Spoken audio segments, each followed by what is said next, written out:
Manu Bhaker Paris ऑलिम्पिकमध्ये आता ऐतिहासिक कामगिरी करण्यासाठी सज्ज झाली आहे। 2 मेडल विजेती मनु भाकरला आज हॅट्रिकची संधी आहे।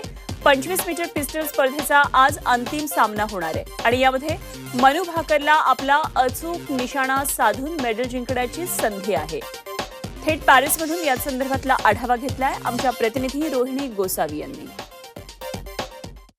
पॅरिस ऑलिम्पिकमधला आजचा दिवस भारतीयांसाठी खास असणार आहे आणि त्यातही तो सगळ्यात जास्त खास असणार आहे तो मनु भाकरसाठी, कारण मनु भाकर आज पॅरिस ऑलिम्पिकमधलं 3रं पदक जिंकायला सज्ज झालेली आहे।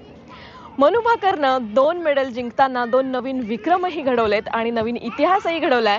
त्यामुळे तिचं हे 3रं मेडल ही एक इतिहास घडवणारं ठरणार आहे, एक नवीन विक्रम घडवणारं ठरणार आहे। कारण जर तिने हे 3रं मेडल जिंकलं तर भारतीय ऑलिम्पिकमध्ये एकाच स्पर्धेत एकाच ऑलिम्पिकमध्ये 3 वेळा सलग 3 वेळा मेडल जिंकणारी ती एकमेव खेळाडू ठरणार आहे आणि म्हणूनच हे पदक तिच्यासह सगळ्या भारतीयांसाठी खूप महत्त्वाचं आहे। याच्या आधीची मेडल जर आपण बघितले तर पी.व्ही. सिंधू असेल किंवा सुशील कुमार असतील यांनीही ऑलिम्पिकमधले 2-2 मेडल्स जिंकलेत, पण ते वेगवेगळ्या ऑलिम्पिकमध्ये वेगवेगळ्या स्पर्धांसाठीचे होते। त्यामुळे मनु भाकरचं आजचं मेडल हे खूप खास असणार आहे आणि म्हणूनच सगळ्या भारतीयांचं लक्ष तिच्याकडे लागलेलं आहे। आपण सगळेजण मिळून अशी अपेक्षा करूया की आज मनु भाकर पुन्हा एकदा एक इतिहास घडवेल आणि भारतासाठी पुन्हा एकदा एक मेडल जिंकेल। रोहिणी गोसावी, झी 24 तास, पॅरिस।